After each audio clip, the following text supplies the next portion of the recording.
मैं हर रोज अपने आईने के सामने जाके खड़ा हो जाता हूँ और अपने आप से ये प्रश्न पूछता हूँ कि अगर मेरी जिंदगी का ये आखिरी दिन होता तो ऐसा कौन सा काम है जिसे मैं सबसे पहले करता और फिर उसी काम को मैं करता हूँ।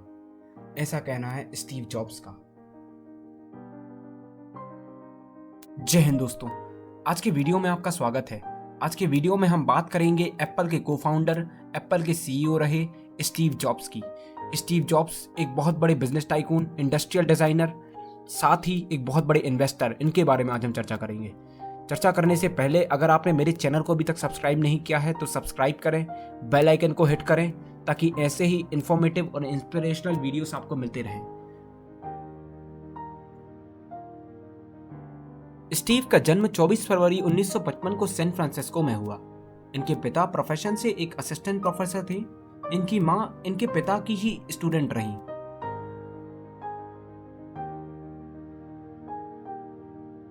स्टीव जब होने वाले थे तब इनके माता पिता सीरिया में अपने समर वेकेशन एंजॉय कर रहे थे। तभी इनके पिता की चाह थी कि स्टीव अमेरिका में हो, इसीलिए वे सैन फ्रांसिस्को आ गए और वहां इनकी मां ने इन्हें जन्म दिया। इनकी मां ये जानती थी कि वे स्टीव को उतनी अच्छी शिक्षा नहीं दे पाएंगी। साथ ही वे एजुकेशन की महत्वता को भी समझती थी। वे चाहती थी कि स्टीव एक अच्छे स्कूल में पढ़े, साथ ही एक अच्छे कॉलेज में जाए। इसीलिए वे चाहती थी कि स्टीव को किसी बड़ी फैमिली द्वारा अडॉप्ट कर लिया जाए और इसीलिए उन्होंने स्टीव को अडॉप्शन के लिए छोड़ा। बाद में पॉल और क्लेरा जॉब्स ने स्टीव को अडॉप्ट कर लिया। सन 1955 में स्टीव को अडॉप्ट करने के बाद सन 1957 में पॉल और क्लेरा जॉब्स ने स्टीव की बहन को भी अडॉप्ट किया।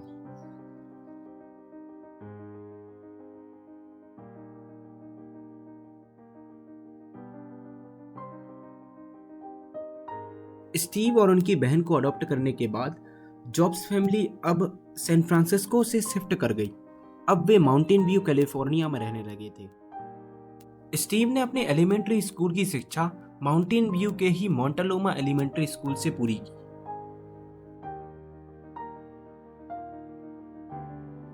एलिमेंट्री स्कूल की शिक्षा खत्म करने के बाद 6th ग्रेड से उन्होंने क्रिटेंडन मिडिल स्कूल ज्वाइन कर लिया।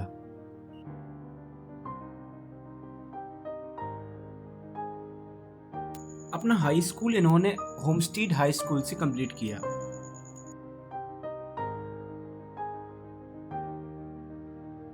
हाई स्कूल के शुरुआती दिनों में स्टीव को एक बहुत अच्छे दोस्त मिल गए थे। उनका नाम था स्टीव वोजनिएक। ये इनके इतने अच्छे दोस्त साबित हुए कि जब इन्होंने कॉलेज में रहते हुए एक साउंड बॉक्स बनाया तो इन्होंने इसकी मार्केटिंग स्टीव जॉब्स को सौंपी और स्टीव जॉब्स ने इसको बेचकर कुछ प्रॉफिट अपने पास रखकर बाकी का पूरा पैसा इन्हें दे दिया। सितंबर सन 1972 में इन्होंने इनके माता पिता के कहने पर रीड कॉलेज ज्वाइन कर लिया।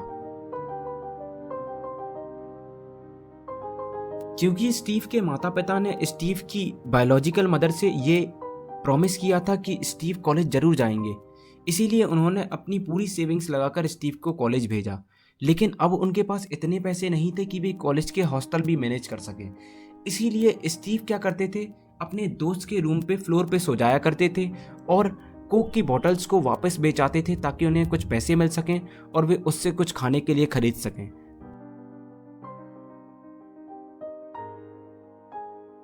हर हफ्ते वे वीकेंड का बेसब्री से इंतजार करते थे।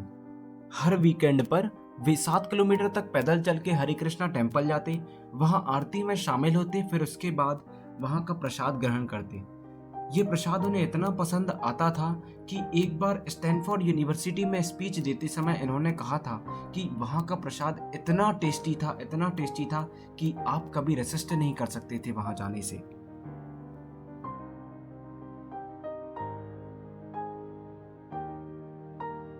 एक सेमेस्टर की फीस भर जाने के बाद उन्होंने ये देखा कि उनके पिता के पास पैसे खत्म हो रहे हैं। उनके माता पिता अब और पैसे नहीं भर सकते इस कॉलेज में।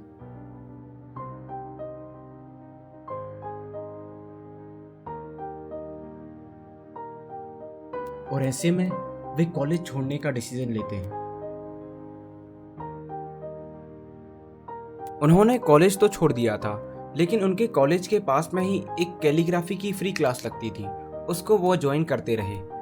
बाद में स्टैनफोर्ड यूनिवर्सिटी की उसी स्पीच में उन्होंने यह भी कमेंट्स किया है कि अगर मैंने उस समय पे कैलीग्राफी नहीं सीखी होती और कॉलेज नहीं छोड़ा होता तो आज मैक में जो टिपोग्राफी थी वो नहीं होती। कुछ दिनों तक कैलीग्राफी सीखने के बाद सन 1974 में स्टीव अपने घर वापस आ गए और जॉब ढूंढने लगे।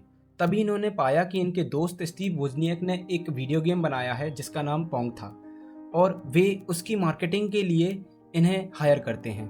तो अब स्टीव जॉब्स ये वीडियो गेम मार्केट में बेचने निकलते हैं। तभी अटारी इंक नाम की कंपनी इनसे ये वीडियो गेम खरीद लेती है और साथ में ये कंपनी इन्हें जॉब भी ऑफर करती है क्योंकि उन्हें लगता है कि ये वीडियो गेम इन्हीं ने बनाया है। अटारी कंपनी में स्टीव को जॉब मिलने के बाद स्टीव वोजनियक के आविष्कारों को एक अच्छा मार्केट मिल जाता था और उन्हें उनके आविष्कारों की एक अच्छी वैल्यू मिल जाती थी और जिस वैल्यू को दोनों जन आपस में अच्छे से बांट लेते थे। साथ ही ये दोनों बहुत सारे टेक्नोलॉजी बेस्ड इवेंट्स में भी हिस्सा लेते थे, बहुत सारे क्लब्स का पार्ट बनते थे ताकि नई टेक्नोलॉजी को एक्सप्लोर कर पाएं। ऐसा ही एक क्लब था होमब्रियो कंप्यूटर क्लब।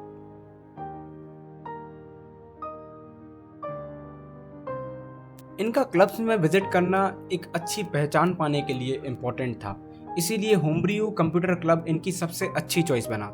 उन्हें लगा कि ये सबसे बेस्ट रहेगा एप्पल वन नाम के सॉफ्टवेयर जो कि स्टीव वोजनियक ने 1976 में बनाया था उसके लॉन्च के लिए। तो उन्होंने 1976 में एप्पल वन नाम का सॉफ्टवेयर लॉन्च कर दिया। Apple one was a great success. Apple one के कंप्यूटर सॉफ्टवेयर से रोनाल्ड वेन जो कि उस समय के एक बहुत बड़े इन्वेस्टर थे इतने प्रभावित हुए कि जब ये दोनों लड़के उनके पास अपनी कंपनी खोलने के लिए इन्वेस्टमेंट मांगने गए तो इन्होंने साफ हाँ कर दिया और इन्होंने कहा कि मैं बिल्कुल तैयार हूँ। तो एप्पल कंप्यूटर्स अप्रैल 1976 में लॉन्च हो गया।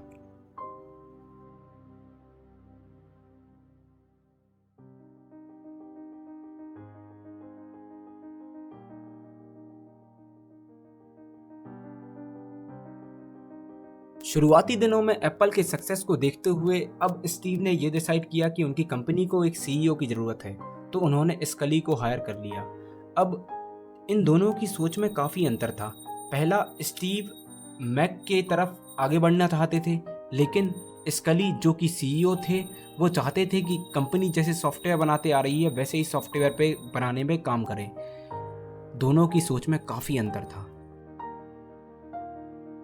एप्पल कंपनी का सक्सेस स्टीव जॉब्स की नेटवर्थ से आंका जा सकता था। ये 23 साल की उम्र में एक मिलियनेयर बन गए। फिर उसके बाद 25 साल की उम्र में फोर्ब्स की यंगेस्ट मिलियनेयर्स की लिस्ट में भी ये आ गए।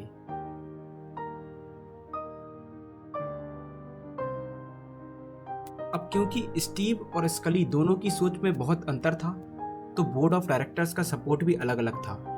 स्कली की सपोर्ट में काफ़ी सारे बोर्ड ऑफ डायरेक्टर्स थे एज कम्पेयर टू स्टीव के सपोर्ट में, इसीलिए स्टीव ने अपनी कंपनी से ही रिज़ाइन कर दिया। सन 1985 में उन्होंने रेजिग्नेशन लेटर पे साइन कर दिया।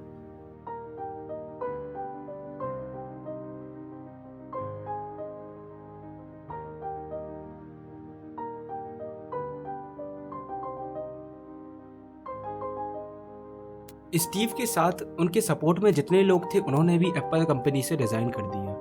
अब ये सब स्टीव के साथ मिले और स्टीव ने एक नई कंपनी की अनाउंसमेंट कर दी। ये नई कंपनी थी नेक्स्ट, जो कि 1985 में लॉन्च कर दी गई।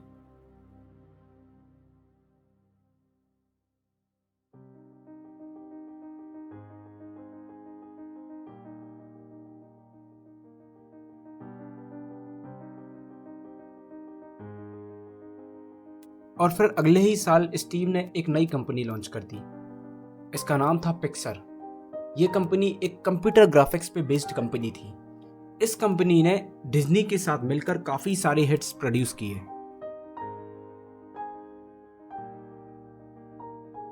स्टीव एप्पल का एक अभिन्न अंग थे। स्टीव का होना एप्पल की तरक्की के लिए बहुत इंपॉर्टेंट था और जैसे ही स्टीव ने रेजिग्नेशन कर दिया एप्पल के शेयर्स नीचे गिरने लगे। एप्पल का मार्केट कैप नीचे आने लगा। अब IBM से एप्पल compete नहीं कर पा रहा था। कहीं ना कहीं उन बोर्ड ऑफ डायरेक्टर्स को बहुत पछतावा था अपनी गलती का, इसीलिए वे चाहते थे कि स्टीव एप्पल में वापस आ जाएं। इसीलिए 1996 में एप्पल ने नेक्स्ट को खरीद लिया और स्टीव एप्पल में वापस आ गए।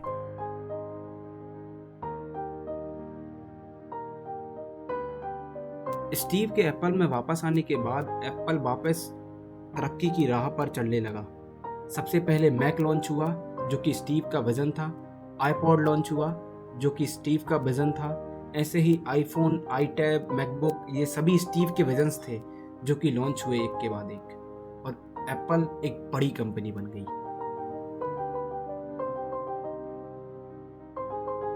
सब कुछ ठीक चल रहा था।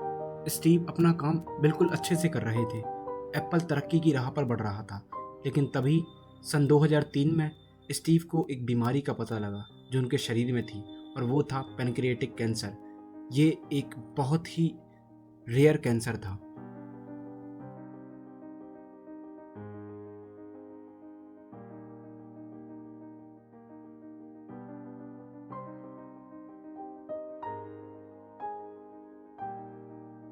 कैंसर से होने वाले दर्द से स्टीव उभरना चाहते थे।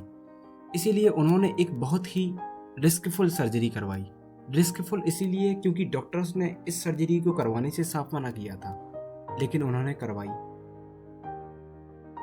एक रिस्कफुल सर्जरी के चलते उन्हें आगे चल के जिंदगी में काफ़ी तकलीफें आई। ऐसी ही एक तकलीफ थी 2009 में इनकी लीवर का ट्रांसप्लांटेशन।